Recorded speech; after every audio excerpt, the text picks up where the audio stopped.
solubility of a solid in a liquid, and now we are discussing solubility of a gas in a liquid, like how gases are soluble in water.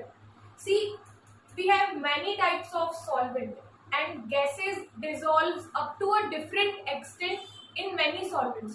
Water के अलावा भी हमारे पास में कई सारे solvents होते हैं, जैसे कि बेंजीन होता है, इथाइल अल्कोहल होता है. तो जो गैसेज होती है इनकी सॉल्युबिलिटीज जो होती है ये डिपेंड करती है कि नेचर क्या है हमारी गैस और सॉल्वेंट का.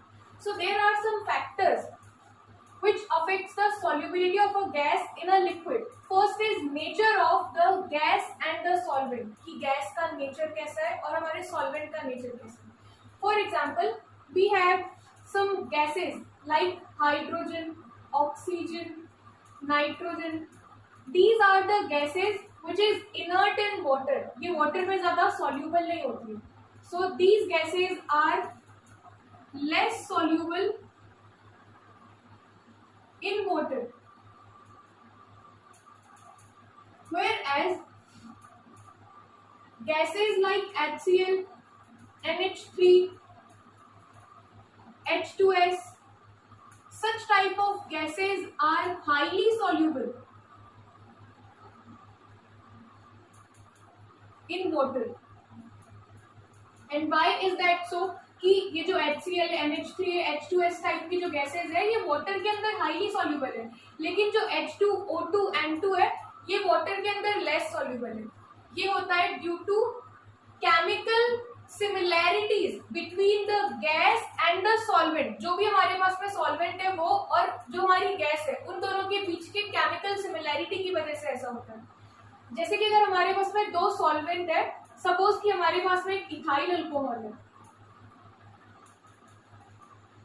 और दूसरा सॉल्वेंट वाटर है, तो अगर हम लोग कंपेयर करें तो वाटर के अंदर ये जो गैसेस होती है नाइट्रोजन, ऑक्सीजन टाइप की जो गैसेस होती है ये वाटर के अंदर लेस सॉल्युबल है, लेकिन इथाइल अल्कोहल के अंदर they are readily soluble in water. वहीं अगर हम लोग बात करें HCl, NH3, ये जो इस टाइप की जो गैसेस है ये वाटर के अंदर ज्यादा सॉल्युबल है, लेकिन जो इथाइल अल्कोहल है इथाइल अल्कोहल के अंदर ये कम सॉल्युबल होगी. ऐसा इसीलिए हो रहा है कि डिफरेंट सॉल्वेंट्स पर जो हमारी डिफरेंट गैसेस है उनकी सॉल्युबिलिटी डिपेंड कर रही है, क्योंकि इन सब की केमिकल सिमिलैरिटी अलग है, सबके नेचर अलग है. Our next factor is temperature. So temperature affects the solubility of a gas in such a way that जो हमारे पास में डिसोल्यूशन होता है, डिसोल्यूशन किसी भी गैस का लिक्विड के अंदर ये एक्सोथर्मिक नेचर का होता है. और अगर एक्सोथर्मिक नेचर का होता है इसका मतलब क्या? If we increase the temperature,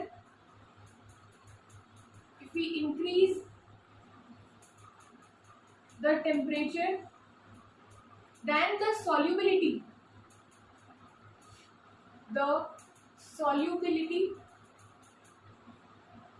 of a gas decreases. जैसे जैसे हम लोग इसमें क्या करते हैं, टेम्परेचर इंक्रीज करते हैं तो गैस की जो सॉल्युबिलिटी है लिक्विड के अंदर वो डिक्रीज होने लगती है.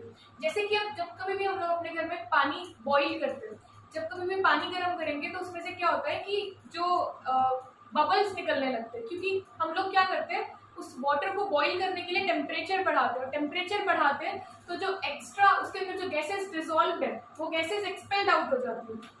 तो इसका मतलब कि जो डिसोल्यूशन होता है वो एक्सोथर्मिक नेचर का होता है. यहाँ पर हमारा जो सॉल्यूट है, सॉल्यूट यहाँ पर हमारी गैसेस है, इसको हम लोग किस में डालते हैं? सॉल्वेंट में. तो जो सोल्यूशन बनता है ये एक्सोथर्मिक नेचर का होता है, और एक्सोथर्मिक होगा तो कुछ अमाउंट ऑफ गैस भी इवॉल्व आउट हो जाएगी सोल्यूशन में से. तो अकॉर्डिंग टू ली चैटेलियर्स प्रिंसिपल,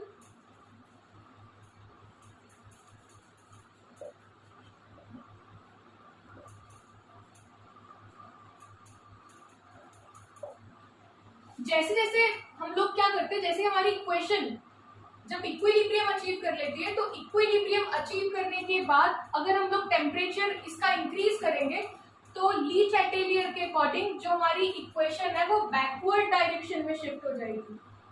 और बैकवर्ड डायरेक्शन में शिफ्ट होने की वजह से जो डिसोल्यूशन होगा वो किस तरह से होगा? वो एक्सोथर्मिक होगा. मतलब कि यहाँ पे इसकी जो सॉल्युबिलिटी है वो क्या हो जाएगी? डिक्रीज हो जाएगी. That is the effect of temperature. Our next factor is pressure.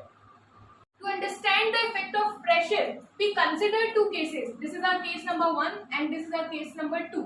अब केस नंबर 1 में हमने क्या किया हुआ है, ये जो कंटेनर है, इस कंटेनर के अंदर कुछ लिक्विड फिल्ड है और लिक्विड के ऊपर जो एम्प्टी स्पेस है वहां पर कुछ अमाउंट ऑफ गैसेस है। फिर उसके ऊपर हमने पिस्टन लगाया हुआ है और पिस्टन के ऊपर वेट रखा हुआ है। हम लोग क्या करते जा रहे हैं, इस पिस्टन के ऊपर वेट इंक्रीज करते जा रहे हैं और अगर पिस्टन के ऊपर वेट इंक्रीज होगा तो इस पर प्रेशर लगेगा, प्रेशर नीचे की तरफ लगेगा, जिसकी वजह से जो पिस्टन है वो पहले यहाँ पर था, पर थोड़ी देर बाद हम ऑब्जर्व करेंगे जब हमने इसके ऊपर वेट बढ़ाते जाएंगे तो ये पिस्टन धीरे धीरे क्या होगा, नीचे की तरफ आता जाएगा।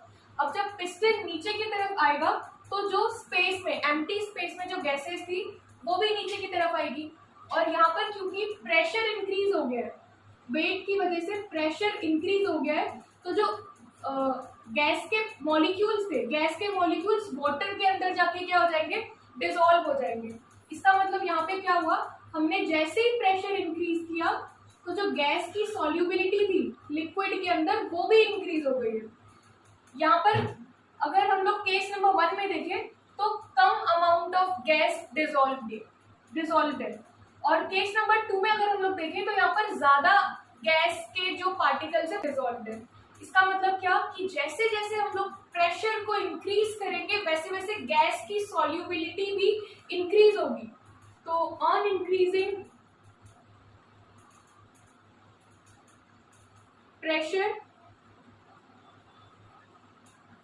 the solubility of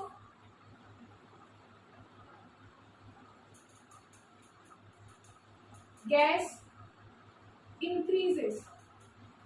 तो ये तो हमको बहुत अच्छे से क्लियर हो गया अभी कि जैसे जैसे हम लोग यहाँ पर प्रेशर इंक्रीज करेंगे वैसे वैसे सॉल्वेंट या लिक्विड के अंदर गैस की सॉल्युबिलिटी भी क्या होते जाएगी, इंक्रीज होते जाएगी। Henry's law states that, Henry law भी तो यही कहता है, हेनरी लॉ में क्या होता है कि हमारा जो सोल्यूशन है उस सोल्यूशन के अंदर गैस की सॉल्युबिलिटी कितनी है और कैसी है। तो जैसे जैसे हम लोग प्रेशर इंक्रीज करते जाएंगे या जितना ज्यादा प्रेशर इंक्रीज करेंगे उतनी ज्यादा गैसेस उस सॉल्वेंट के अंदर डिसॉल्व होते जाएगी। So the partial pressure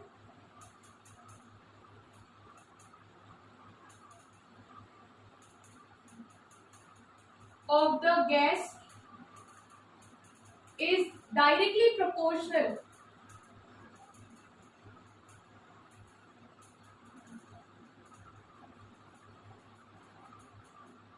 to the mole fraction of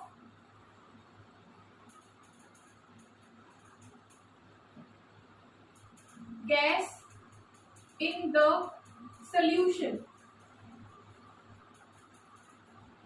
हम लोग ने यहाँ पर मोल फ्रैक्शन का यूज किया, पार्शियल प्रेशर का यूज किया है, मतलब जितना ज्यादा हम लोग प्रेशर यहाँ पे इंक्रीज करेंगे उतने ज्यादा गैस के जो मॉलिक्यूल्स है वो लिक्विड के अंदर जाके डिसॉल्व हो जाएंगे। तो इसके लिए जो एक्सप्रेशन बनेगा वो क्या बनेगा, P is your partial pressure which is directly proportional to the mole fraction of the gas. अब यहाँ पर अगर हम लोग प्रोपोर्शनैलिटी कांस्टेंट लगाते तो वो क्या लगेगा, KH, P is equals to KH into X। P is the partial pressure, KH जो होगा is your Henry's constant, KH is Henry's constant and X is the mole fraction of the gas कि कितने gas के particles उस liquid के अंदर dissolve है। KH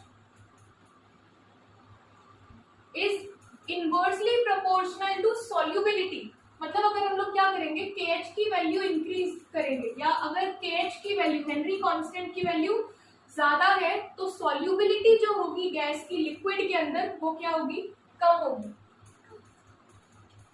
on the basis of this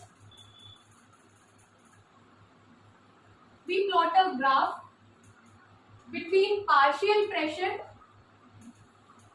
and mole fraction. हमको जो ग्राफ मिलेगा, ग्राफ में एक स्ट्रेट लाइन ऑब्टेन होगी,